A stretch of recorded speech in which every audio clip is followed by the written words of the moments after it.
You pay for me.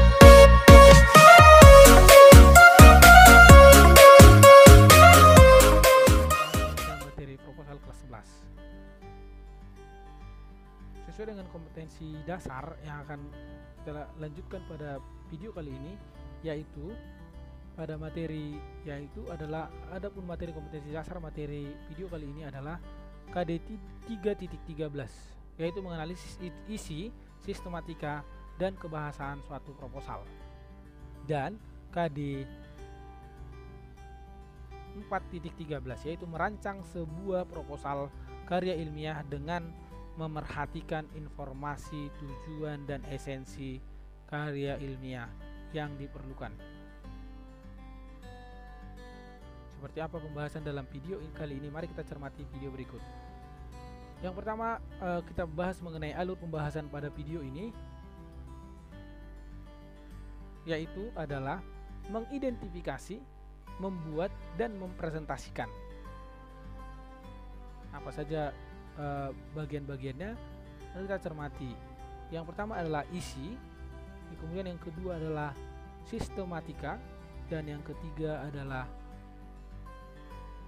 unsur kebahasaan.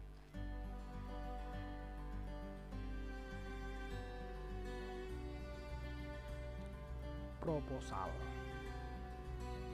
Selanjutnya, apa yang menjadi definisi operasional dari video ini atau pada penjelasan materi kali ini? Yang dimaksud dengan isi, sistematika, dan unsur kebahasaan proposal pada pembahasan video kali ini adalah, misalnya kita cermati melalui versi Kamus Besar Bahasa Indonesia atau KBBI, isi adalah sesuatu yang ada, termuat atau terkandung dan sebagainya di dalam sesuatu. Di mana isi tersebut adalah isi proposal, artinya hal-hal yang terkandung atau termuat dalam proposal itu sendiri. Kemudian yang kedua adalah sistematika, ialah aturan atau susunan. Sistematika proposal ialah aturan atau susunan yang mengikat proposal. Dan yang ketiga adalah unsur, artinya bagian terkecil, sedangkan kebahasaan artinya perihal bahasa. Maka pada pembahasannya adalah unsur kebahasaan. Pada pembahasan kali ini, yaitu pembahasan mengenai unsur kebahasaan proposal, dapat diartikan sebagai bagian-bagian bahasa yang digunakan dalam proposal.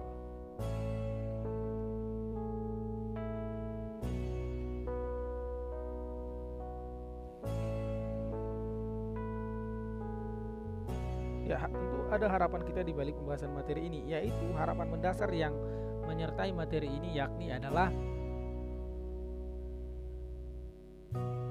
diharapkan dengan mempelajari materi dalam video ini agar kamu dapat memperoleh pemahaman yang jelas dan tegas mengenai isi, sistematika, dan unsur kebahasaan mengenai proposal itu sendiri.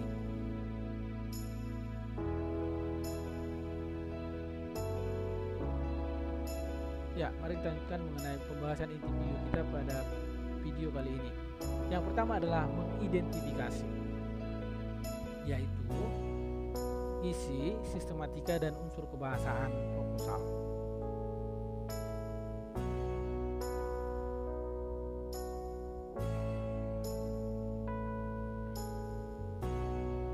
Isi proposal, mari kita cermati apa saja yang menjadi isi proposal. Isi proposal terdiri dari beberapa bagian, yaitu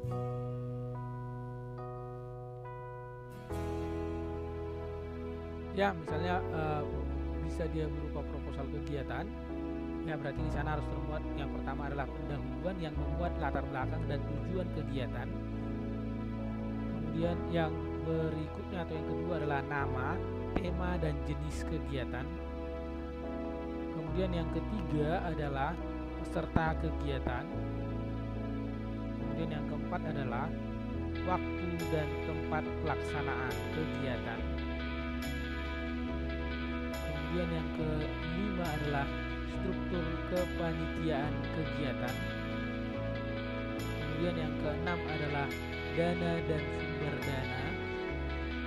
Kemudian yang ketujuh adalah format dan susunan acara. Kemudian yang ke-8 adalah estimasi anggaran. Dan yang ke-9 adalah penutup. Kemudian berikutnya adalah pada proposal penelitian.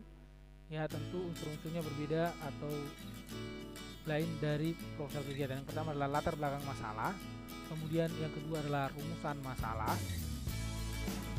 Kemudian yang ketiga adalah tujuan dan manfaat penelitian. Kemudian yang keempat adalah tinjauan pustaka. Kemudian yang kelima adalah kerangka dan hipotesis. Kemudian yang keenam adalah tinjauan pustaka. Yang ketujuh adalah metode penelitian. Dan yang ke-8 adalah daftar pustaka. Ya, jadi dari penjelasan ini dapat kita bandingkan isi dari kedua program tersebut. Ya, yang terakhir program penelitian adalah lampiran-lampiran. Selanjutnya kita melihat mengenai sistematika proposal. Ya, dengan memahami isi proposal sebagaimana yang telah diurai, maka berikutnya kita pertegas bagaimana sistematika proposal yang akan atau yang sesungguhnya. Mari kita cermati, berikut akan diuraikan formulanya, yaitu sistematika proposal kegiatan.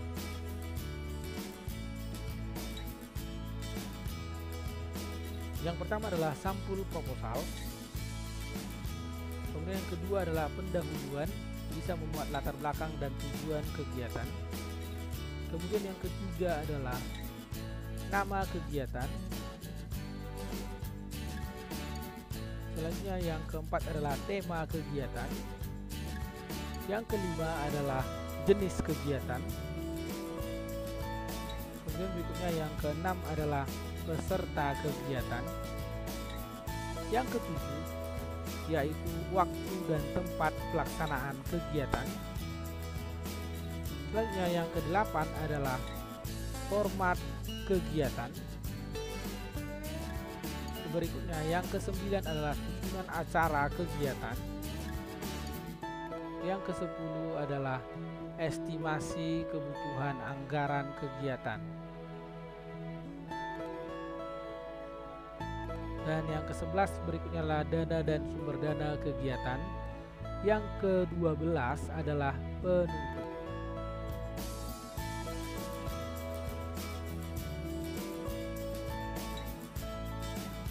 Selanjutnya kita akan mencermati kembali mengenai sistematika ya pada proposal penelitian.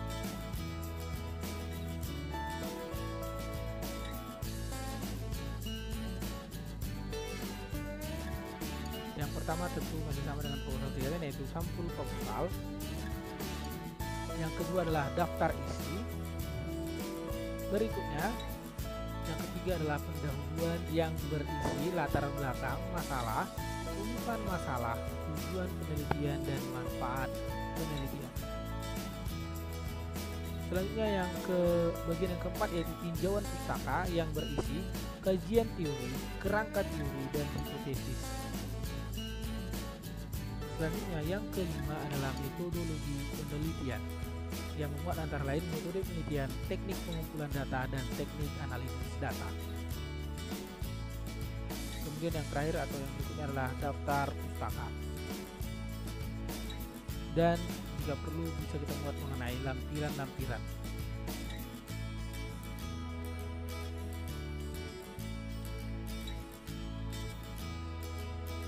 Kemudian berikutnya mari kita cermati mengenai kaidah kebahasaan proposal. Kaidah kebahasaan proposal dapat diuraikan seperti berikut. menggunakan istilah ilmiah yang berkaitan dengan kegiatan yang akan dilakukan. Yang kedua, menggunakan kata kerja tindakan untuk menyatakan langkah-langkah kegiatan. Yang ketiga adalah menggunakan kata-kata yang menggunakan pendefinisian seperti pada kata merupakan, yakni adalah. Kemudian yang keempat adalah menggunakan kata-kata yang mengandung makna perincian seperti pertama, kedua, selain itu. Kemudian yang kelima adalah menggunakan kata-kata yang bersifat keakanan seperti akan, diharapkan. Kemudian yang keenam adalah menggunakan kata-kata denotatif atau yang bermakna sebenarnya. Hal ini sangat penting untuk menghindari kesalahpahaman antara pihak pengaju proposal dengan pihak penerima proposal.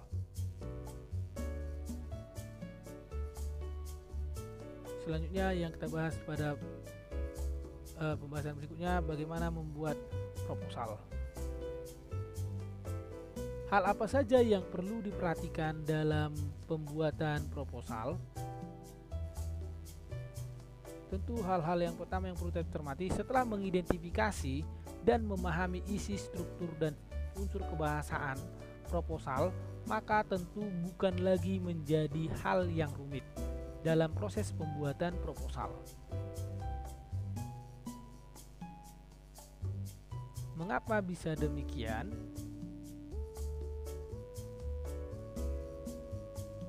Jawabannya tegas, karena pemahaman terkait seluk-beluk proposal telah diketahui secara teoretik. Selanjutnya ialah bagaimana menerjemahkan hal tersebut secara praktis. Meski demikian, kiranya perlu untuk ditegaskan beberapa hal penting mengenai proses pembuatan proposal ini, yaitu yang pertama adalah terkait dengan isi proposal. Apa saja yang dijelaskan pada materi ini?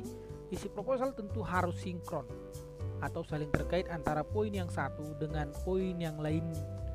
Misalnya rumusan latar belakang harus menggambarkan secara konkret dan utuh terkait dengan alasan mengapa suatu kegiatan atau penelitian akan dan perlu untuk dilaksanakan. Berikutnya yaitu penggambaran yang dituangkan dalam latar belakang sejatinya diawali dengan yang bersifat umum ke hal yang bersifat khusus atau piramida terbalik. Berikutnya hal lain yang perlu diperhatikan yaitu menyangkut pembuatan proposal, yakni akurasi perhitungan antara tempat, waktu atau jadwal, beserta estimasi anggaran dan lain, bahwa apakah kesemua hal yang disebutkan dapat disinkronkan dan dapat mengantar ke tercapaian tujuan. Berikutnya terkait dengan struktur dan unsur kebahasaan. Setelah rumusan isi proposal dianggap matang, maka proses selanjutnya ialah menuangkan hal tersebut dalam pembuatan proposal dengan memerhatikan struktur dan unsur kebahasaan proposal itu sendiri.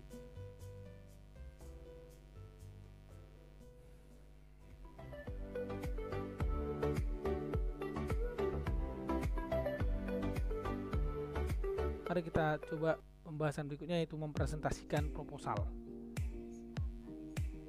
Berarti setelah selesai pembuatan proposal, maka kita kembali pada bagaimana proposal tersebut dipertanggungjawabkan atau dipresentasikan. Salah satu tujuan utama dari proposal adalah tercapainya kegiatan yang ditargetkan sesuai dengan perencanaan.